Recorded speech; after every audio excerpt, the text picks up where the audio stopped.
To save her daughter, she spent a night with a millionaire, but what he did next left her. Before we explore all the details of this incredible story, tell us where you're following us from and the time. Subscribe to the channel so you don't miss a thing, and let's embark on this journey together.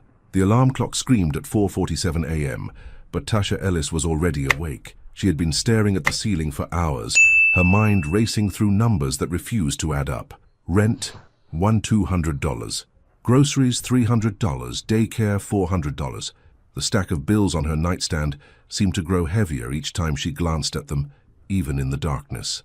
From the small bed beside hers, 5-year-old Lyra stirred, her breathing shallow and uneven. Tasha's heart clenched as she watched her daughter's tiny chest rise and fall with more effort than any child should need.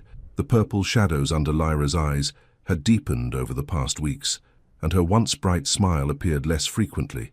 "Mama?" Lyra's voice was barely a whisper. "I'm here, baby." Tasha reached over, smoothing her daughter's dark curls. "Just go back to sleep." But sleep was a luxury neither of them could afford anymore. Tasha slipped out of bed, her bare feet silent on the cold linoleum floor of their cramped studio apartment. The walls were thin enough that she could hear Mrs. Patterson's television next door, the morning news already droning about traffic and weather that felt irrelevant to her world.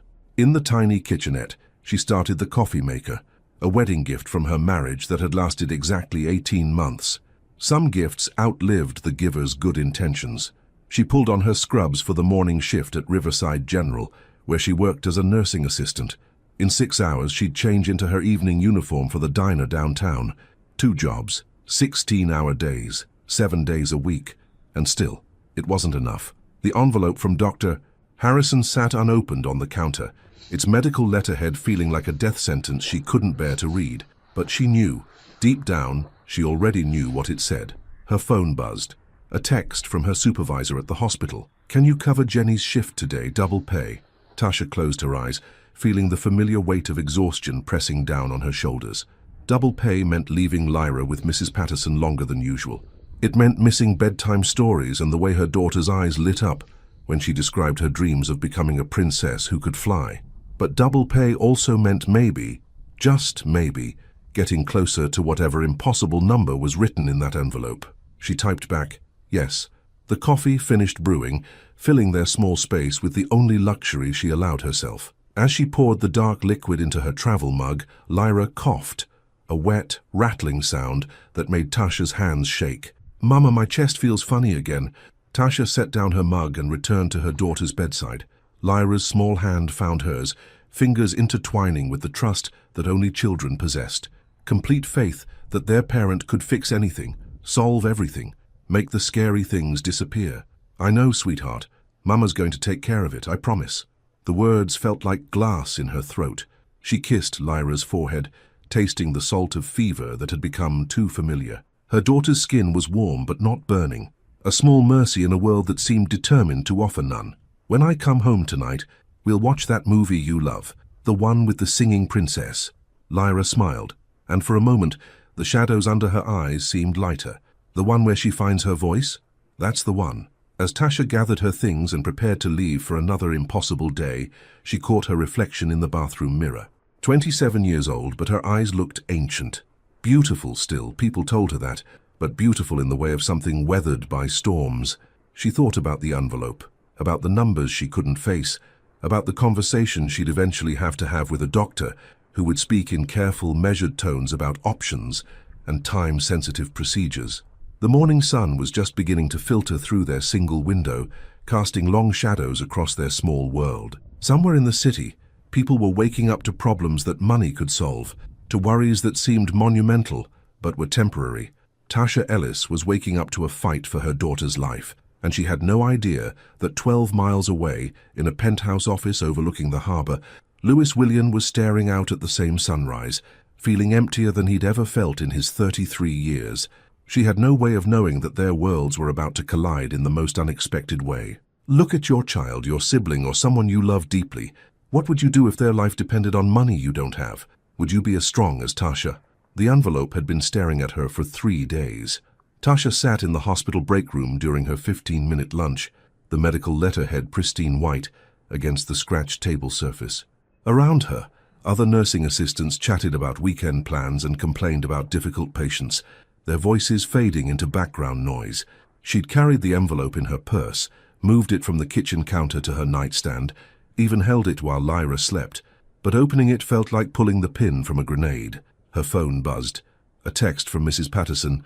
"Lyra's napping, but she asked for you twice. That cough is getting worse, honey." Tasha's hands trembled as she finally tore open the seal. "Pediatric cardiology consultation. Urgent." The words swam before her eyes. "Hypoplastic left heart syndrome. Surgical intervention required." The medical jargon meant nothing to her, but the number at the bottom of the page meant everything. $340,000. She read it again, certain she'd misunderstood. $340,000. The number was so impossibly large it felt fictional, like someone had accidentally added too many zeros. "Tasha, you okay?" Nina Rodriguez, another nursing assistant, slid into the chair across from her. Nina had been working at Riverside General for 15 years and had the weathered kindness of someone who'd seen everything. "My daughter," Tasha's voice cracked. "She needs heart surgery." Nina's expression immediately softened. "Oh, honey, how serious?" "Without it, she—" Tasha couldn't finish the sentence. The words were too heavy, too final. Nina reached across the table, covering Tasha's hand with her own. "What did the cardiologist say about payment plans? Most hospitals have programs. $340,000. The number fell between them like a stone. Nina went quiet. In the silence, Tasha could hear the familiar sounds of the hospital. Monitors beeping, gurneys rolling past, the distant hum of life-saving machines that cost more than most people made in a year. "There has to be something," Nina said finally. "Insurance, state programs, charitable foundations." Tasha had already made those calls. Her insurance covered 60%, leaving her with an impossible $136,000. The state programs had waiting lists stretching months. The charitable foundations required applications, board approvals, and time they didn't have. Dr. Harrison had been gentle but clear. Lyra needed surgery within 8 weeks, or her condition would become inoperable. 8 weeks to find money that might as well have been $8 million. "I need to get back," Tasha whispered, folding the letter with hands that wouldn't stop shaking. The rest of her shift passed in a blur. She helped elderly patients to the bathroom, changed bed sheets, took vitals, and smiled at families who probably had no idea how lucky they were to worry about normal things, like test results and recovery times, instead of impossible numbers. During her dinner break, she called 3 more foundations.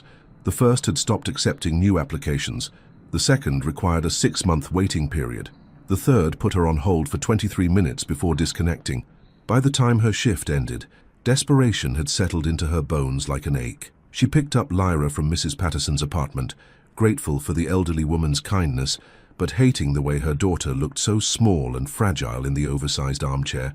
"Mama, Mrs. Patterson made me soup, but I couldn't finish it," Lyra said, her voice thin. "My tummy feels funny." Tasha knelt beside the chair, brushing her daughter's hair back from her fevered forehead. "That's okay, baby. We'll get you something else at home." "Are you sad, Mama?" The question hit her like a physical blow. Children saw everything, felt everything. Tasha had tried so hard to hide her fear, but 5-year-olds possessed an intuition that could cut right through pretense. "Just tired, sweetheart. Mama's always tired after work. When I grow up, I'm going to take care of you," Lyra said, with the solemn determination that only children possessed. "I'll work really hard and buy you a big house with a garden." Tasha's throat tightened. "You just worry about being a little girl, okay? Let Mama handle the grown-up stuff." That night, after Lyra fell asleep, Tasha sat at their tiny kitchen table with her laptop, scrolling through fundraising websites. She created an account, uploaded a photo of Lyra smiling in her favorite princess dress, and started typing. "My name is Tasha Ellis, and I'm asking for help saving my daughter's life." She wrote about Lyra's condition, about the surgery, about being a single mother working 2 jobs. She wrote until her fingers cramped and her eyes burned.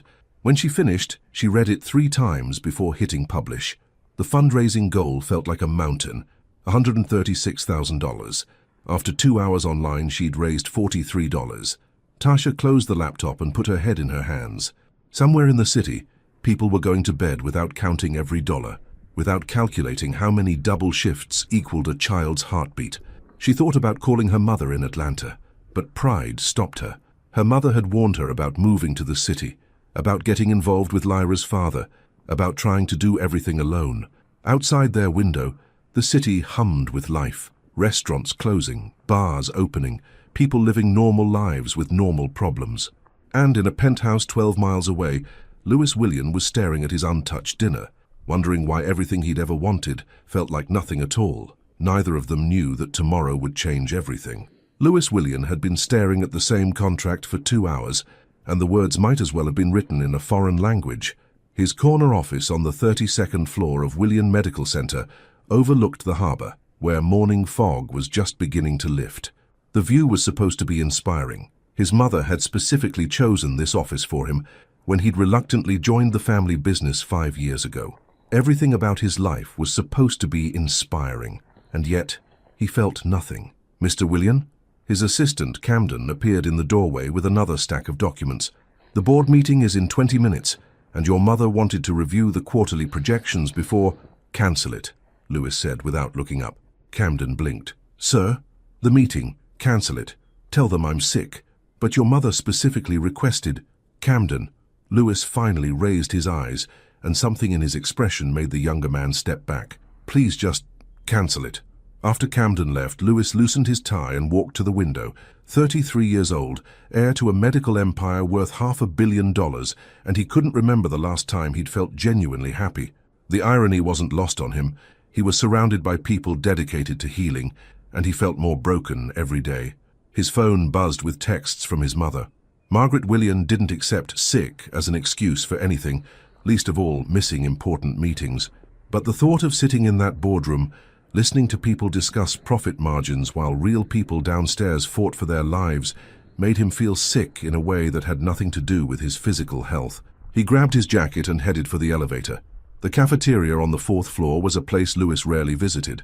Board members and executives ate in the private dining room on the top floor, insulated from the reality of hospital life. But today, he needed to be around people who cared about something real.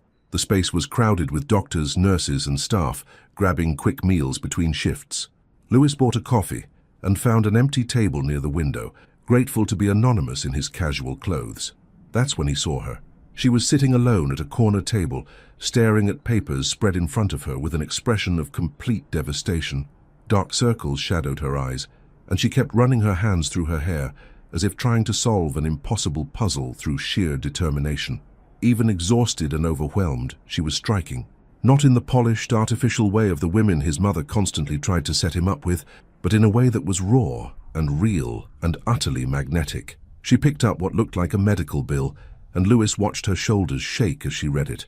Then she put her head in her hands, and he could see her trying not to cry in public. Something inside his chest cracked. Lewis found himself standing before he'd consciously decided to move. He walked over to her table, his heart beating faster than it had in years. "Excuse me," he said softly. "I'm sorry to bother you, but are you okay?" She looked up, and her eyes, dark brown and swimming with unshed tears, hit him like a physical force. For a moment, neither of them spoke. "I'm fine," she said finally, her voice hoarse. "Just having a rough day."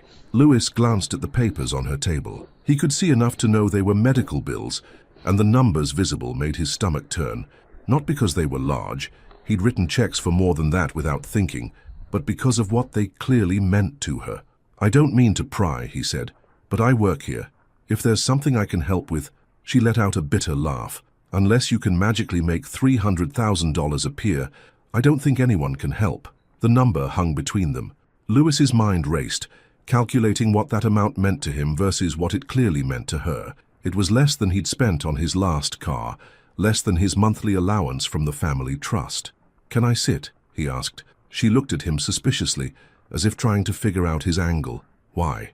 "Because you look like someone who could use a friend right now, and honestly, I could too." Something in his voice must have convinced her, because she gestured to the empty chair across from her. "I'm Lewis," he said, sitting down. "Tasha." She started gathering the papers, clearly embarrassed. "And this isn't... I don't usually fall apart in public." "Your daughter?" Lewis asked gently, having caught sight of a pediatric cardiology letterhead. Tasha's composure cracked completely. "She's 5. She needs heart surgery, and I can't. I work 2 jobs. I've applied for every program, started a fundraiser online, and I've raised $43 in 2 days." Her voice broke. $43. Lewis felt something shift inside him, like a lock clicking open after years of being sealed shut. This woman wasn't asking him for anything. She wasn't trying to impress him or use him. She was just a mother terrified of losing her child, and her pain was so real it made his chest ache. "What's her name?" he asked. "Lyra." Tasha's expression softened despite her tears.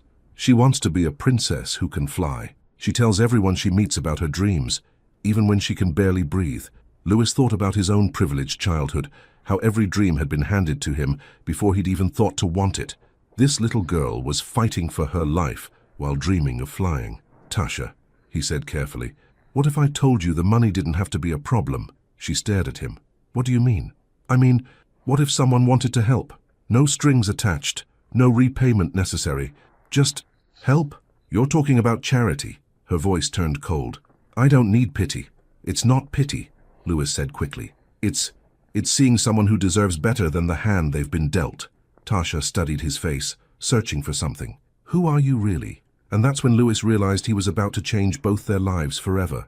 The silence stretched between them like a bridge neither wanted to cross first. Tasha watched Lewis's face, searching for answers to questions she wasn't sure she wanted to ask. There was something in his eyes, a depth that didn't match his casual clothes or his presence in the hospital cafeteria. Something that made her pulse quicken with a mixture of hope and fear. "You didn't answer my question," she said quietly. "Who are you really?" Lewis ran a hand through his dark hair, and for a moment he looked younger than his years. "That's complicated. Try me." He glanced around the busy cafeteria, as if seeing it for the first time. Nurses grabbing quick sandwiches between rounds, doctors scrolling through charts while they ate, families camped out with vending machine coffee and worried expressions. Real people dealing with real problems. "My name is Lewis Willian," he said finally, "and my family. We own this hospital. Actually, we own 12 hospitals across the state." Tasha felt the blood drain from her face. She looked down at the medical bills spread across the table, bills from Willian Medical Center, and then back at his face. "You're the heir to all of this, yes?" Lewis's voice carried no pride, only a weary resignation. "And before you ask, no. I didn't seek you out. I came down here because I needed to escape a board meeting, and I saw you sitting here, and you looked like I felt lost." Tasha gathered her papers with shaking hands. "I need to go." "Wait." Lewis reached across the table, not quite touching her, but close enough that she stopped moving. "Please, just let me explain." "Explain what? That you're slumming it with the poor people? That this is some kind of game to you?" Her voice was sharp with hurt and humiliation. "No." The word came out fierce, almost angry. "It's the opposite of that. Do you know how long it's been since someone looked at me and saw just a person? Not a bank account or a business opportunity or a potential husband for someone's daughter." Tasha paused, her hand still clutching the medical bills. There was something raw in his voice that made her look at him again. Really look. His expensive watch, his perfect haircut, the way he carried himself, all the markers of wealth she should have noticed. But underneath all of that, she saw something else. Loneliness that mirrored her own. "When you looked at me just now," Lewis continued, "you saw someone you thought might help, not because of who I am or what I have, but because I'm human, and you needed another human to care. That's not something that happens to me very often." "So this is about you feeling better about yourself?" Tasha asked, but the edge in her voice had softened slightly. "Maybe it started that way," Lewis admitted. "But the moment you told me about Lyra, it became about her. About a little girl who wants to fly and a mother who would do anything to save her." Tasha closed her eyes, feeling the weight of the past few weeks pressing down on her. The sleepless nights, the impossible choices, the growing fear that she was going to lose the only thing that mattered in her world. "Why should I trust you?" she whispered. "Because," Lewis said gently, "you don't have any other choice. And because I'm not asking for anything in return." "People like you always want something in return." "People like me," Lewis repeated, and there was something bitter in his voice. "Do you know what people like me usually want? Trophy wives who look good at charity galas, business partnerships that increase market share, social connections that open doors to more money and more power." He leaned forward. "What I want is to help a little girl I've never met, because her mother loved her enough to work herself to exhaustion trying to save her." Tasha felt tears threatening again. "The surgery costs $340,000. Yes, I know, and that's not an impossible number for me." Lewis's voice was careful, gentle. What's impossible is the idea of sitting in boardrooms talking about profit margins while children die because their families can't afford to save them. I can't accept charity, Tasha said automatically, but even as she said it, she thought about Lyra's labored breathing that morning, about the way her daughter had fallen asleep sitting up because lying down made it harder to breathe. It's not charity, Lewis said. Call it an investment, in something that actually matters. Tasha stared at him, this man who could solve her biggest problem with what amounted to pocket change for him. What do you want from me? The question hung between them, heavy with possibility and danger. Honestly, Lewis met her eyes. I want to take you to dinner, somewhere quiet where we can talk, where I can tell you about growing up in a world where everything has a price except the things that actually matter, and where you can tell me about Lyra and what it's like to love someone so much that you'd sacrifice everything for them. That's it? Dinner? That's it. Tasha thought about Lyra, about the envelope from Dr. Harrison, about the impossible timeline and the even more impossible sum of money. She thought about $43 raised in 2 days, and the growing certainty that she was going to fail the only person who had ever truly needed her. If I say yes, she said slowly, what happens to Lyra's surgery? Lyra's surgery happens, Lewis said without hesitation, regardless of whether you have dinner with me or not. She gets the best cardiac team in the country, the best care we can provide, and she gets to grow up and become that flying princess she dreams about. Tasha felt something break open in her chest, not breaking apart, but breaking open like a flower blooming. Hope, terrifying and beautiful and too fragile to trust. And that's when she realized she was about to make a decision that would change everything. 3 days later, Tasha stood in front of her tiny bathroom mirror, staring at a reflection she barely recognized. She'd borrowed a black dress from Nina, one of the only dresses in her size that didn't scream, single mother working 2 jobs. It was simple, elegant even, but wearing it felt like putting on a costume for a play she'd never auditioned for. Lewis had kept his word about Lyra's surgery. The very next morning, Dr. Harrison had called with news that still felt surreal. Lyra had been moved to the top of the surgical schedule. Her entire procedure would be covered by an anonymous benefactor, and the best pediatric cardiac team on the East Coast was being flown in specifically for her case. Lyra was scheduled for surgery in 5 days. 5 days. After weeks of impossible deadlines and crushing fear, her daughter would be safe in 5 days. "Mama, you look like a real princess," Lyra said from the doorway, her small voice filled with wonder. Tasha turned to find her daughter watching her with bright eyes. Despite everything, despite the medications and the restricted activity and the constant worry, Lyra still looked at the world with the magical thinking that only 5-year-olds possessed. "Just going to dinner, baby girl. Mrs. Patterson is going to make you her famous grilled cheese." "With the man who's helping me get better?"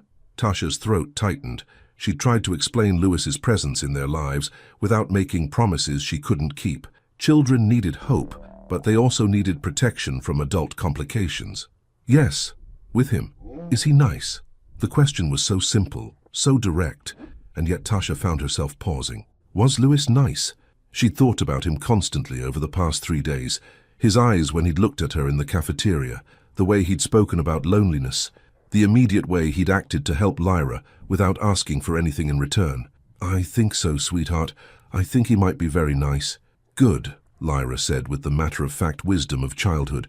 "Nice people should have dinner together." An hour later, Tasha stood outside Meridian, a restaurant she'd walked past 100 times but never imagined entering. The prices on the menu posted outside were more than she spent on groceries in a month, valet parking, hostesses in designer clothes, a world that might as well have existed on another planet. She was 5 minutes early, but Lewis was already waiting. He looked different outside the hospital, more polished, more like what she would have expected from a billionaire's son.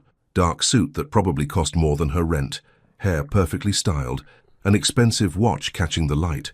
But when he saw her approaching, his expression softened into something genuine and nervous. "You came," he said, and there was relief in his voice. "I said I would." "I know, but—" Lewis paused, seeming to choose his words carefully. "I wasn't sure you wouldn't change your mind." They were seated at a corner table overlooking the harbor, far enough from other diners to speak privately. The restaurant was exactly what Tasha had expected. Crystal glasses, waiters who moved like dancers, food that was more art than sustenance. But Lewis seemed as uncomfortable with the luxury as she felt. "I'm sorry," he said after they'd ordered. "This place, it's where I usually bring business associates. I should have chosen somewhere more." "More what?" "Real." He looked at her across the candlelit table. "Somewhere that felt less like a performance." Tasha sipped her wine, something that probably cost more per glass than she usually spent on an entire bottle, and studied his face. "Is that what this feels like to you? A performance?" "Most of my life feels like a performance," Lewis admitted. "Board meetings where I pretend to care about market projections, charity galas where I write checks to causes I know nothing about, dates with women my mother approves of, who see me as a means to an end. And this," Lewis met her eyes, "this feels like the first real conversation I've had in years." They talked about everything and nothing. Lewis told her about growing up in boarding schools, about a childhood where every friend was carefully vetted and every experience was curated. Tasha told him about her own childhood in Atlanta, about dreams of college that ended when she got pregnant at 21, about learning to be strong because no one else was going to be strong for her. "Do you regret it?" Lewis asked gently. "Having Lyra so young?" "Never," Tasha said without hesitation. "She saved me in ways I didn't even know I needed saving, but I do wonder sometimes what it would have been like to finish school, to have a career instead of just jobs. What did you want to study?" "Social work." Tasha smiled at the memory. "I wanted to help families navigate the system, advocate for people who didn't know how to advocate for themselves." "You still could," Lewis said, "after Lyra's surgery, when things settled down. With what money? What time?" Tasha laughed, but there was no bitterness in it. "That's a luxury I can't afford." "What if you could afford it?" The question hung between them, loaded with possibility. "Lewis," Tasha said carefully, "I need you to understand something. I'm grateful for what you're doing for Lyra, more grateful than I can ever express. But I can't be your charity project. I can't be the poor girl you rescue to make yourself feel better." "That's not what this is." "Then what is it?" Lewis was quiet for a long moment, staring out at the harbor where lights reflected on dark water. "I've been empty for so long, I forgot what it felt like to want something real. And then I saw you in that cafeteria, fighting for your daughter with everything you had, and I remembered." "Remembered what?" "What it feels like to care about something that matters." Tasha felt her carefully constructed walls beginning to crack. This man, this impossible, complicated man, was looking at her like she was the answer to a question he'd been asking his whole life. "I should go," she said softly. "Lyra will be wondering where I am." "Of course." Lewis signaled for the check, then turned back to her. "Tasha?" "Yes?" "Thank you for giving me a chance to be someone better than who I was this morning." As they waited for her taxi outside the restaurant, Lewis touched her arm gently. "The surgery is in 5 days," he said. "After that, when Lyra is recovering and safe, would you consider seeing me again? Not because of what I can do for you, but because of what you do for me." And as Tasha looked into his eyes, she realized she was already falling for a man whose world was nothing like hers. The waiting room at William Medical Center felt like a purgatory designed by architects who'd never waited for anything important in their lives. Tasha sat in the same uncomfortable chair she'd occupied for the past 4 hours, watching the clock on the wall tick past 2:47 p.m. Lyra had been in surgery since 10:30 a.m., and each minute felt like an eternity wrapped in another eternity. Mrs. Patterson sat beside her, knitting something small and pink with the determined focus of someone who needed to keep her hands busy. Nina had stopped by during her lunch break, bringing coffee that had long since gone cold and reassurances that felt hollow but necessary. "Pediatric cardiac surgery takes time," Nina had said. "Complex cases can run 6-7 hours. The fact that they haven't come out yet doesn't mean anything's wrong." But Tasha's imagination didn't operate on medical logic. It operated on the primal fear of a mother who had handed her child over to strangers and could do nothing but wait. She'd barely slept the night before. Lyra had been so brave during the pre-op appointments, asking serious questions about whether she'd still be able to become a flying princess after the surgery. The anesthesiologist had been charmed by her earnestness, assuring her that her heart would be even stronger for flying once they were finished. "Will it hurt?" Lyra had asked Dr. Harrison. "A little bit, sweetheart, but we'll give you medicine to help with that, and when you wake up you're going to feel so much better. And Mama will be there. Mama will be right there when you wake up," Tasha had promised, her voice steady despite the terror crawling up her throat. Now, sitting in this sterile waiting room, that promise felt like the most important words she'd ever spoken. "Ms. Ellis," Tasha looked up to find a young nurse with kind eyes and scrubs decorated with cartoon hearts. "Yes? Doctor, Harrison asked me to update you.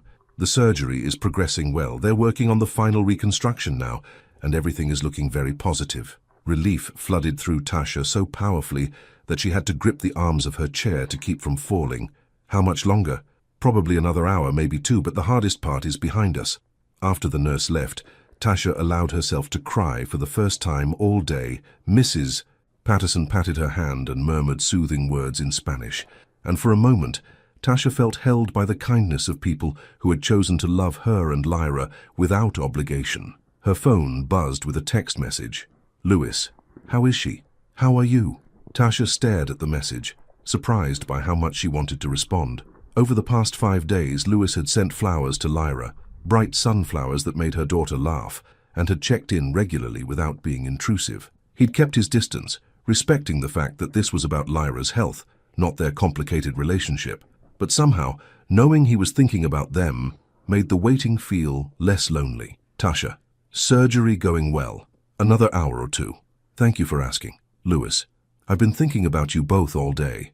About that conversation she wanted to have with her surgeons about flying." Despite everything, Tasha smiled. Lyra had indeed cornered Dr.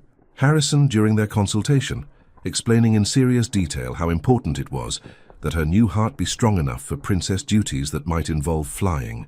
Tasha, she made them promise her new heart would be extra strong for adventures. Lewis, smart girl, gets that from her mother. Tasha, gets her stubborn streak from her mother too. Lewis, that's not stubbornness, that's strength. There's a difference. Tasha felt something warm unfurl in her chest. In the middle of the most terrifying day of her life, this man she barely knew was finding ways to remind her that she wasn't alone. At 4:23 p.m., Dr. Harrison emerged from the surgical wing, still in his scrubs, but with a smile that told Tasha everything she needed to know before he said a word. "The surgery was a complete success," he said, settling into the chair across from her. "Lyra did beautifully. Her new heart function is exactly what we hoped for, and she tolerated the procedure better than many adults do." Tasha felt the world tilt back into focus. She's okay. She's more than okay. She's going to have a completely normal childhood.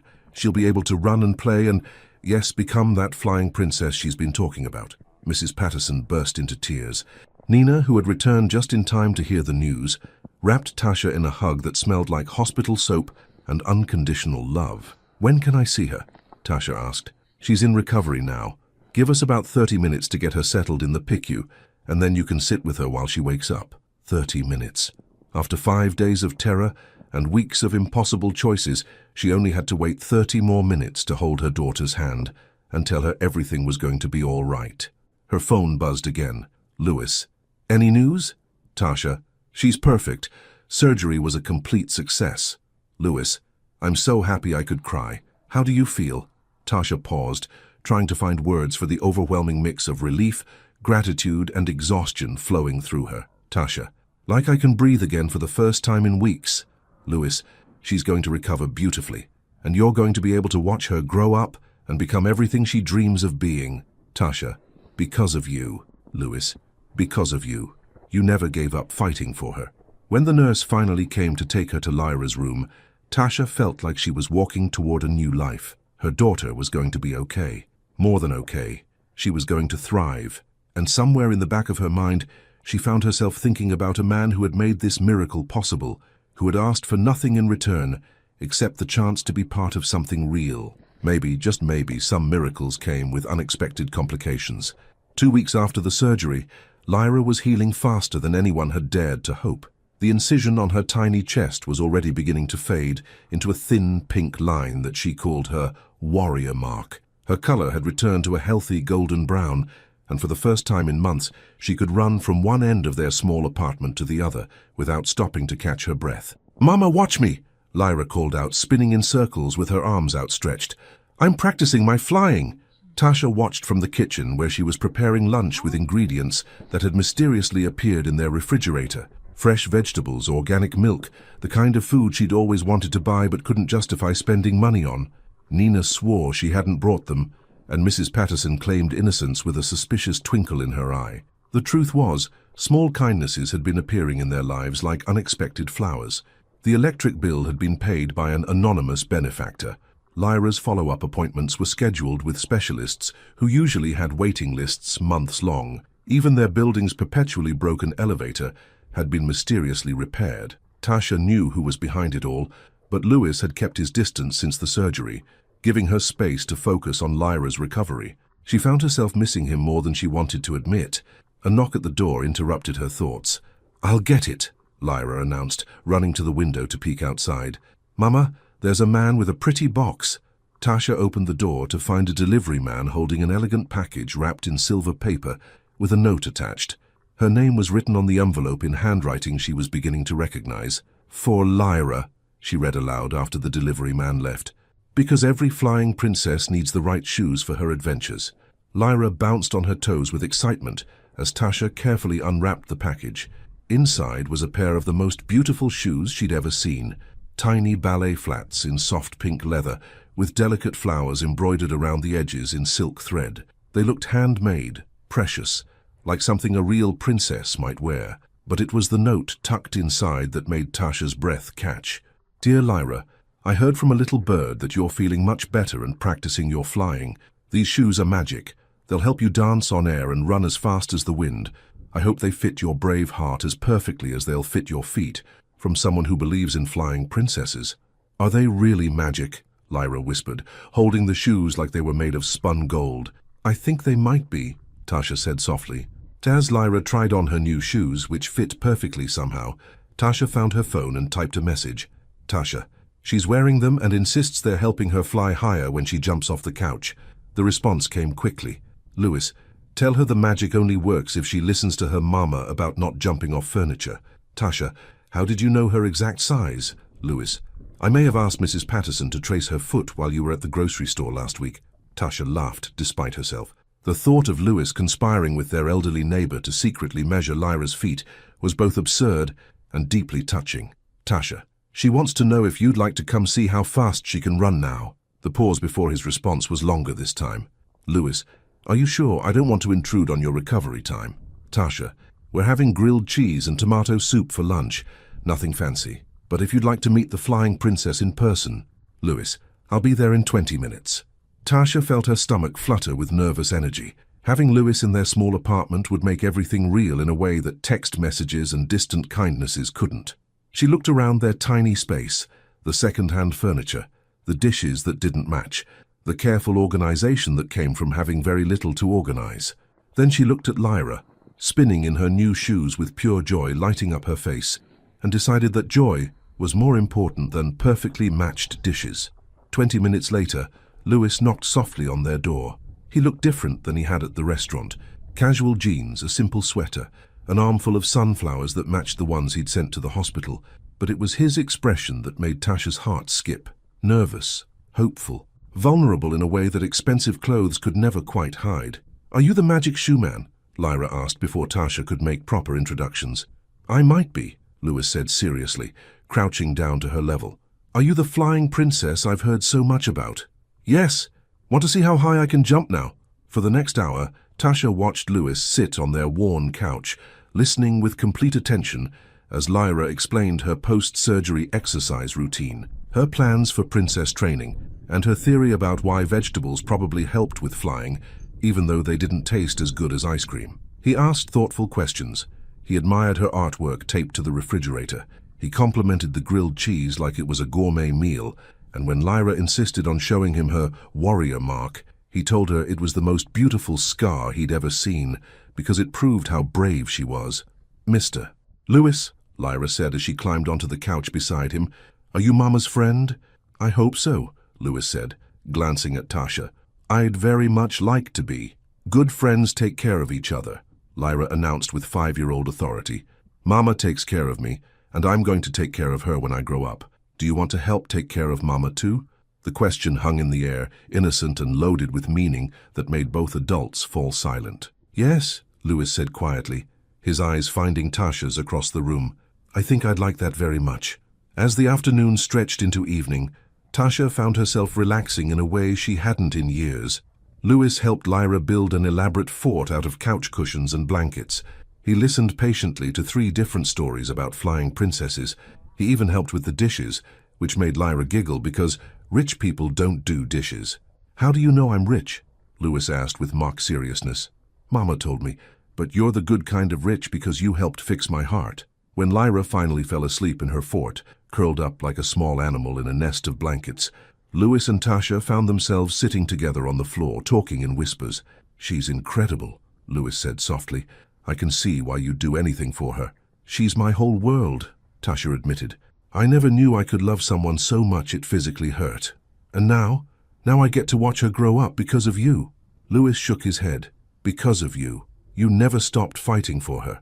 And as they sat in the quiet apartment, surrounded by the simple happiness of a child's laughter and the warmth of an unexpected connection, both of them began to realize they were falling in love. Margaret Willian had built an empire by reading people the way others read balance sheets. Standing in her corner office, overlooking the city that had made her family fortune, she watched her son through the floor-to-ceiling windows. Lewis was in the courtyard below, walking with a lightness in his step she hadn't seen in years.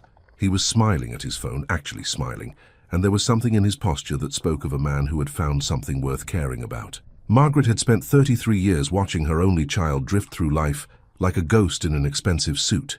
Boarding schools, Ivy League education, carefully orchestrated social connections, strategic business relationships, everything designed to prepare him for the legacy she'd built. But somewhere along the way, Lewis had become hollow, going through the motions of a life he'd never chosen, until 3 weeks ago, her assistant, Camden, knocked and entered with the file she'd requested. "The information you asked for, Mrs. Willian." Margaret took the folder without taking her eyes off her son. "Tell me, Tasha Ellis, 27 years old, single mother, works as a nursing assistant at Riverside General, no criminal record, no debt, except medical bills for her daughter's recent surgery. The daughter is Lyra Ellis, 5 years old, father not listed on the birth certificate. Financial status? Minimal savings, lives paycheck to paycheck. But she's never missed a payment on anything. Has excellent credit considering her income level. Her co-workers describe her as hard-working, reliable, devoted to her daughter." Margaret finally turned from the window. "And the surgery? Paid for by an anonymous benefactor. One guess who?" Margaret had suspected as much. The timing was too convenient, and Lewis had been distracted during board meetings for weeks. But it was the nature of his distraction that intrigued her. Not the distraction of a man having an affair, but the distraction of a man who had found purpose. "Schedule a lunch," she said. "Somewhere quiet. Just her and me." Camden blinked. "Ma'am, if this woman is going to be part of my son's life, I want to meet her before Lewis realizes what's happening to him."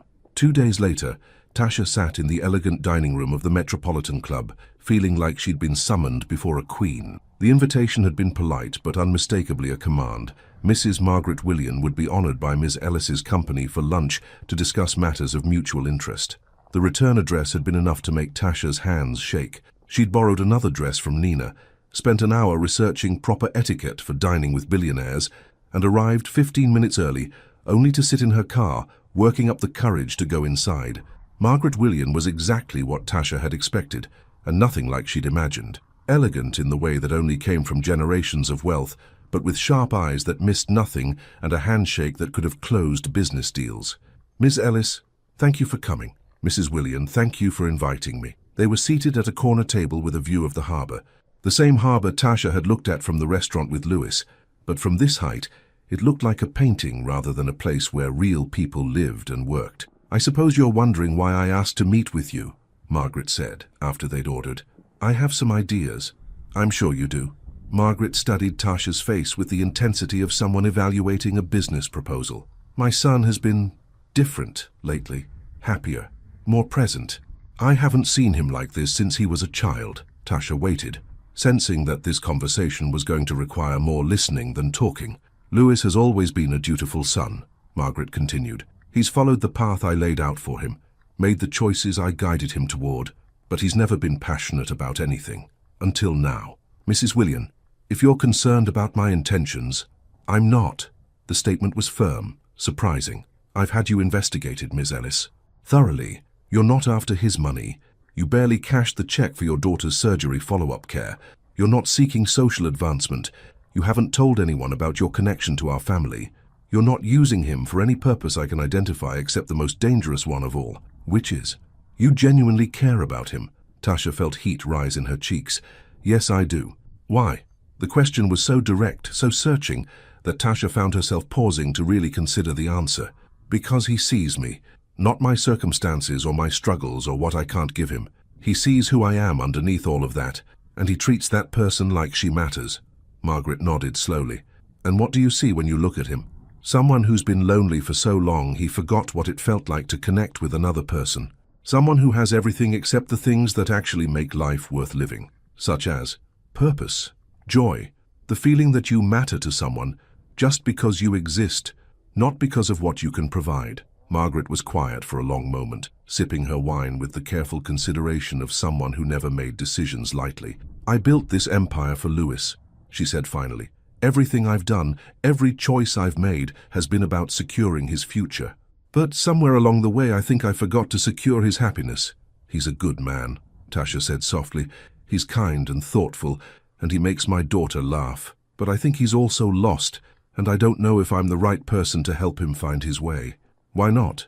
Because our worlds are so different, because I don't know anything about charity galas or board meetings or the kind of life he was born into, because I'm a single mother who works 2 jobs and lives in a studio apartment. Margaret leaned forward, her eyes sharp with something that might have been approval. Do you know what I was before I married Lewis's father? Tasha shook her head. A nurse. I worked double shifts to put myself through nursing school, lived in a studio apartment not much different from yours. I married into this world, I wasn't born into it. Margaret's voice carried a warmth Tasha hadn't expected. Money doesn't make you worthy of love, Ms. Ellis. It just makes other people think it does. What are you saying? I'm saying that my son has been sleepwalking through his life for 33 years, and you woke him up. I'm saying that I've watched him smile more in the past month than in the past 5 years combined. And I'm saying that if you make him happy, truly happy, then you have my support. Tasha felt tears threatening. And if I hurt him, Margaret's smile was sharp but not unkind, then you'll discover just how protective a mother can be, regardless of her son's age. As they finished lunch, Margaret reached into her purse and pulled out a small wrapped box. For Lyra, I heard she likes things that sparkle. Inside was a delicate silver bracelet with tiny star charms that caught the light like captured moonbeams. It's beautiful, Tasha whispered. It belonged to Lewis when he was small. He used to say the stars would protect him from bad dreams. Margaret's expression softened. I think it might work just as well for a little girl who's learning to fly. And as Tasha left the Metropolitan Club, she realized that the most unexpected ally in her growing love for Lewis might just be the woman she'd been most afraid to meet. Lewis found Tasha sitting on the hospital roof garden at sunset, staring out at the city lights beginning to twinkle in the growing darkness. She'd been quiet all week, ever since her lunch with his mother. He'd tried to give her space, respecting whatever process she was going through, but the uncertainty was eating at him. Margaret had been mysteriously pleased about something, humming while she worked and making cryptic comments about finally understanding what matters. Nina told me I might find you up here, he said softly, settling onto the bench beside her. It's peaceful, Tasha said without looking at him. Sometimes I come here after difficult shifts, when I need to remember that the world is bigger than whatever crisis I'm dealing with. Lewis studied her profile in the fading light. Even exhausted, even lost in thought, she was the most beautiful woman he'd ever seen. But it wasn't her beauty that had captured him. It was the strength in the set of her shoulders, the gentleness in her hands when she touched Lyra, the way she listened like every word mattered. How was lunch with my mother? He asked carefully. Tasha finally turned to look at him, and there was something in her eyes that made his breath catch. She's not what I expected. She likes you. How do you know? Because she's been making pointed comments about how I should stop overthinking things and follow my heart for the past 3 days. Lewis smiled. Margaret William doesn't make suggestions lightly. Lewis, Tasha's voice was soft, uncertain. What are we doing? The question hung between them, loaded with weeks of careful friendship and growing feelings neither of them had been brave enough to name. I don't know, Lewis admitted. I know that I think about you every morning when I wake up and every night before I sleep. I know that Lyra's laugh is the best sound I've ever heard. I know that sitting in your tiny apartment eating grilled cheese felt more like home than anywhere I've ever lived. Tasha was quiet for so long that Lewis began to worry he'd said too much. pushed too hard. "I'm scared," she whispered finally. "Of what?"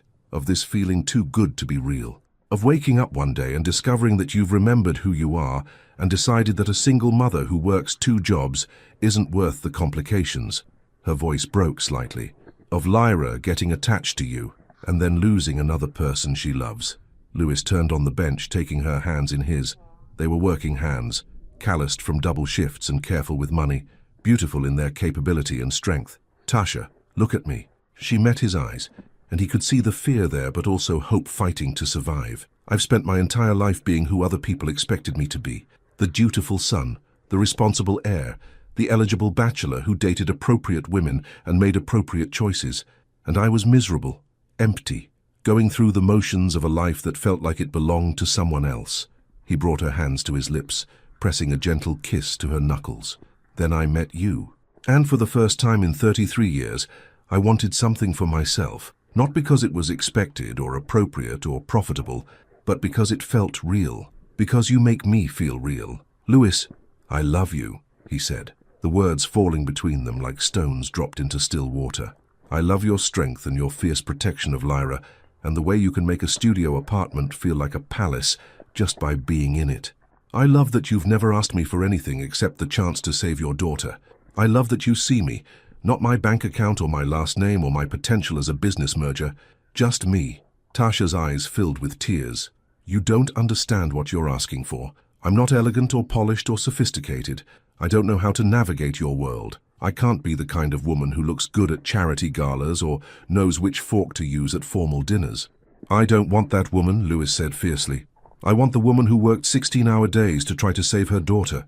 I want the woman who makes grilled cheese like it's a gourmet meal and who taught a 5-year-old that scars are warrior marks. I want you, Tasha, exactly as you are." "What about your mother, your business, your whole life?" "My mother likes you better than any woman I've ever brought home. The business will survive without me micromanaging every decision. And my whole life." Lewis paused, searching for words that could convey the magnitude of what he felt. "My whole life has been waiting for you to walk into it." Tasha pulled her hands free and stood, walking to the edge of the roof garden where the city spread out below them, like a constellation of possibilities. "Lyra asked me yesterday if you were going to be her new daddy," she said without turning around. Lewis felt his heart stop. "What did you tell her?" "I told her that was a grown-up question that required a grown-up conversation." Tasha turned back to him, and there was something different in her expression. Resolution, maybe, or surrender. "She said she hoped you would be, because you make me smile the way I used to before I got scared all the time." "And what do you hope?" Lewis asked, standing and moving toward her. "I hope," Tasha said, her voice growing stronger with each word, "that I'm brave enough to believe that sometimes good things happen to people who work hard and love fiercely and never give up." "Are you?" She reached up and touched his face, her fingers tracing the line of his jaw with a gentleness that made him close his eyes. "I love you too," she whispered. "I love your kindness and your loneliness, and the way you looked at Lyra like she was the most important person in the world. I love that you saw me fighting for my daughter and decided to fight with me instead of just watching from the sidelines." Lewis captured her hand against his cheek, turning to press a kiss into her palm. "I love that you make me want to be better than I am," Tasha continued. "And I love that when I'm with you I remember who I was before life tried to break me down." "So what do we do now?" Lewis asked. Tasha smiled, and it was like watching the sun rise after the longest night of his life. "Now," she said, standing on her toes to press her lips to his in a kiss that tasted like promises and hope and the beginning of everything, "we figure out how to build a life together." And as they kissed on that hospital rooftop, with the city sparkling below them and the future stretching out like an unwritten story, both of them knew they were about to discover what love could build when it was real and strong and brave enough to believe in forever. 6 months later, Tasha stood in the garden of the Willian estate, watching Lyra chase butterflies in a dress that made her look like the flying princess she'd always dreamed of being. The estate itself was overwhelming. Sprawling grounds, meticulously maintained gardens, and a house that could have accommodated 50 families.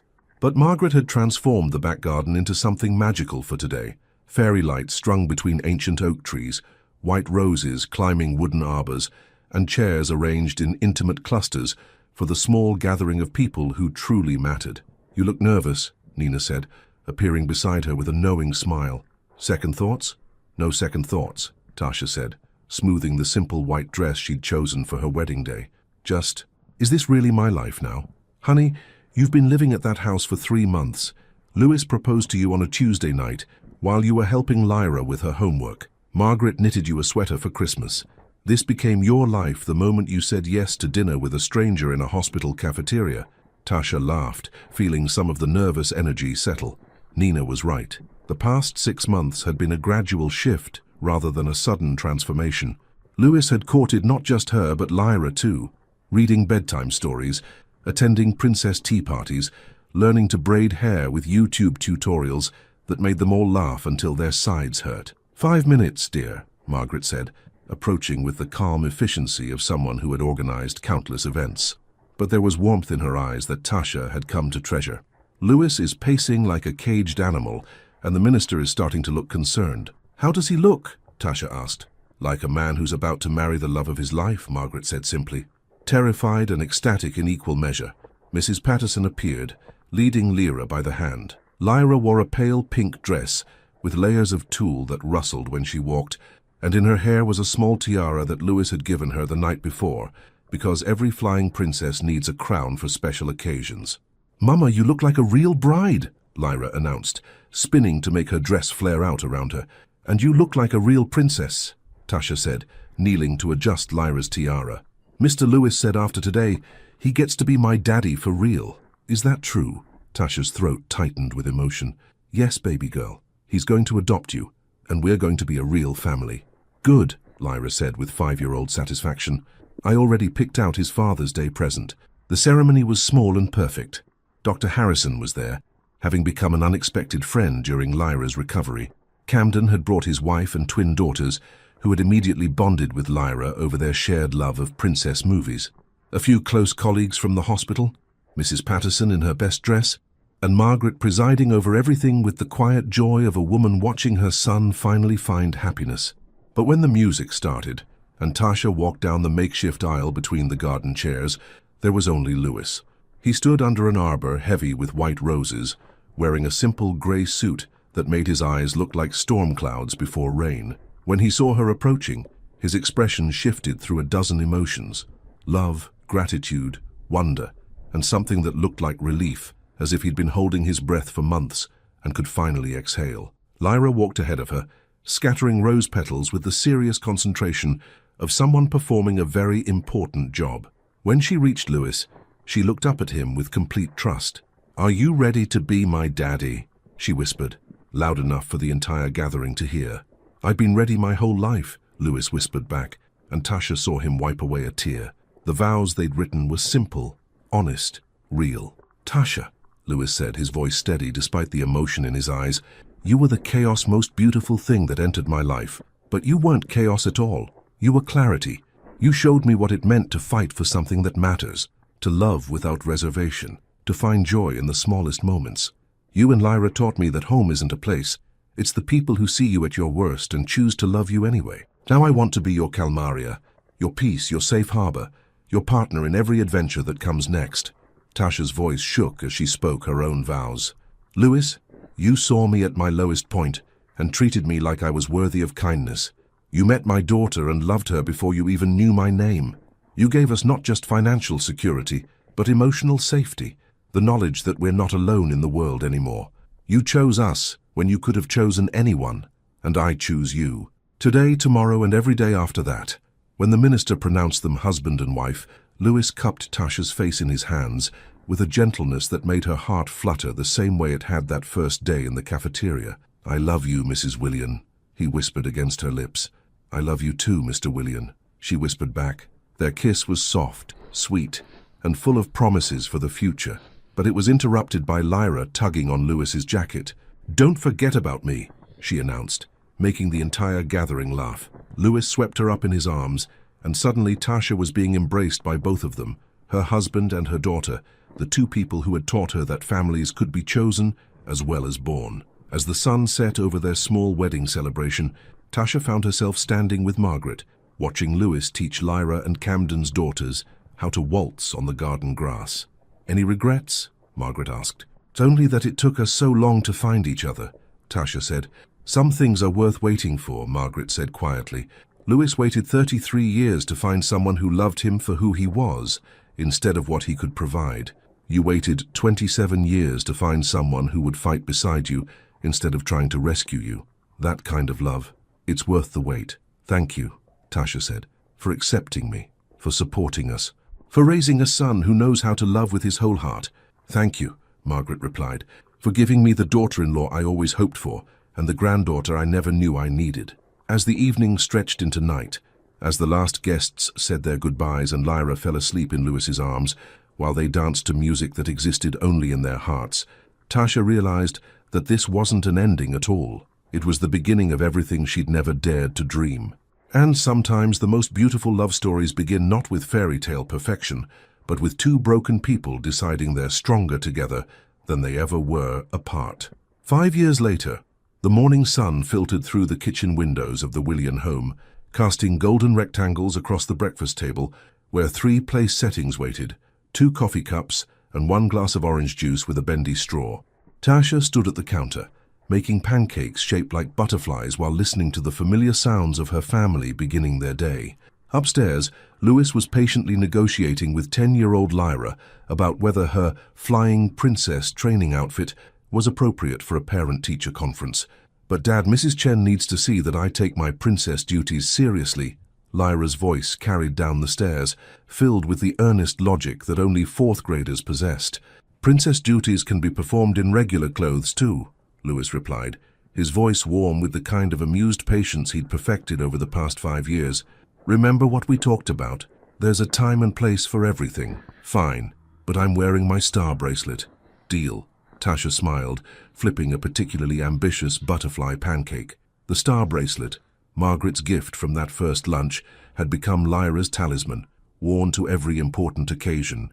Today marked a milestone worth celebrating, Lyra's first parent-teacher conference since her heart surgery, and her grades were excellent. More than that, her daughter was thriving in ways Tasha had barely dared to hope for 5 years ago. The front door opened, and Margaret's voice called out, "I hope someone saved room for my famous cinnamon rolls."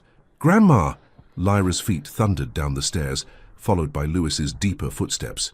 Margaret had embraced her grandmother role with the same intensity she'd once brought to building a medical empire. She taught Lyra to bake, told her stories about her father's childhood, and spoiled her just enough to be fun, without undermining Tasha's authority. The relationship between them was one of the unexpected gifts of this new life. "How's my flying princess this morning?" Margaret asked, accepting Lyra's enthusiastic hug. "Ready for my conference. Dad says Mrs. Chen is going to tell you and Mama how smart I am." "We already know how smart you are," Louis said, appearing in the kitchen doorway. He looked at Tasha over Lyra's head, and even after 5 years of marriage, the way he smiled at her in the morning still made her heart skip. He'd changed too over these years. The hollow quality that had haunted his eyes was gone, replaced by the contentment of a man who'd found his purpose. He'd taken on more hands-on roles at the medical center, focusing on programs that provided care for families who couldn't afford it. Lyra's gift, the foundation they'd started together, had already helped dozens of children receive life-saving surgeries. "Coffee?" Tasha asked, reaching for his favorite mug, a ceramic one Lyra had painted for him at a pottery studio, decorated with slightly lopsided hearts and the words, "Best Dad Ever," in purple glitter paint. "Please." Louis kissed her cheek as he accepted the mug, a gesture so natural and routine that it felt like breathing. "How are you feeling about today?" Tasha knew he wasn't just asking about the parent-teacher conference. Today was also the 5th anniversary of Lyra's surgery, a date they'd come to celebrate as their family's second beginning. "Grateful," she said simply. And she was. Grateful for Lyra's healthy heart and bright mind. Grateful for Louis's steady love and Margaret's unexpected friendship. Grateful for the house that had become a home, filled with artwork on the refrigerator and toys in corners and the comfortable chaos of a family that had chosen each other. "Mama, can we tell Mrs. Chen about the scholarship?" Lyra asked around a mouthful of butterfly pancake. The scholarship was Louis's latest project, a program that would pay for nursing school for single mothers, like Tasha had been. She was going to be its first recipient, starting classes in the fall. At 32, she was finally going to pursue the dream she'd put aside, but this time with a support system that made anything feel possible. "If it comes up naturally," Tasha said, Today is about showing Mrs. Chen how hard you've been working. I have been working hard, Lyra said with satisfaction. Did you know that butterfly migration patterns are influenced by wind currents and temperature changes, and that monarch butterflies use the sun as a compass? Louis and Tasha exchanged glances. Their daughter's curiosity about the world seemed boundless now that she had the energy to explore it. Science, art, dance lessons, swimming. Lyra approached everything with the enthusiasm of someone making up for lost time. An hour later, they sat in tiny plastic chairs in Mrs. Chen's classroom while their daughter's teacher praised her academic progress, her kindness to classmates, and her creative thinking. Lyra wrote the most beautiful essay about courage, Mrs. Chen said, pulling out a handwritten paper. Would you like me to read a portion? At their nod, she began. Courage isn't about not being scared. It's about being scared and doing the right thing anyway. My mama showed me courage when she worked 2 jobs to try to save my life. My dad showed me courage when he decided to love us, even though we weren't his family yet. And I show courage every day by using my strong heart to help other people feel brave too. Tasha felt Louis reach for her hand under the desk, his fingers intertwining with hers in a gesture of shared emotion. She wants to be a doctor when she grows up, Mrs. Chen continued, specifically a pediatric cardiologist. She says she wants to help other kids' hearts be strong enough for flying. After the conference, they celebrated with ice cream at the park where Louis had proposed. Not in some grand gesture, but on a Tuesday evening while Lyra played on the swings, asking if Tasha would marry him with the same earnest simplicity with which their daughter approached the world. Do you ever miss it? Louis asked as they watched Lyra navigate the monkey bars with the careful determination of someone who remembered when physical activity was limited. Miss what? The life you had before. The independence, the simplicity. Tasha considered the question seriously. She'd loved the woman she'd been. Fierce, self-reliant, protective. But that woman had been shaped by necessity, by the need to be everything to everyone, because she was all Lyra had. I don't miss being afraid all the time, she said finally. I don't miss choosing between groceries and medicine, or working double shifts and still not having enough. I don't miss feeling like Lyra and I were facing the world alone. But I'm glad I was that woman first, because she taught me that I was strong enough to survive anything, and now I get to be strong enough to thrive. Louis lifted their joined hands to his lips, pressing a gentle kiss to her wedding ring. I love both versions of you, the warrior who fought to save her daughter and the woman who trusts me to fight beside her now. As the sun began to set, painting the sky in shades of pink and gold, Lyra ran over to them with grass stains on her knees and joy lighting her face. Dad, will you push me on the swings? I want to see if I can fly high enough to touch the clouds. Always, Louis said, and Tasha heard in that single word a promise that extended far beyond swing sets and childhood games. As she watched her husband push their daughter toward the sky, as she listened to Lyra's laughter ring out across the park, Tasha felt the deep peace that came from knowing that love, real love, wasn't about fairy tale perfection. It was about 2 broken people deciding they were stronger together. It was about a little girl who dreamed of flying, and the man who helped her believe it was possible. It was about building something beautiful from the fragments of what came before. 5 years ago, she'd been a single mother facing the impossible. Today, she was a wife, a mother, a student, and a woman who'd learned that the best love stories weren't about being rescued. They were about finding someone brave enough to build a life together. One ordinary, extraordinary day at a time. She still returned to that same hospital cafeteria sometimes when she visited colleagues or brought Lyra for checkups. She'd sit at the corner table where Louis had first approached her, remembering the woman she'd been. Desperate, exhausted, fighting for her daughter's life with nothing but determination and love. That woman would be amazed by this life. But more than that, she'd be proud. Proud that her courage had led to this moment, this family, this quiet happiness that felt more magical than any fairy tale. Because sometimes, the most beautiful love stories began with a mother's desperate love and ended with a family's gentle joy. And sometimes, the person you became was exactly who you were always meant to be. You just needed the right people beside you to help you remember how to fly. What does love mean to you? Have you ever found strength in the most unexpected places? Share your thoughts in the comments below.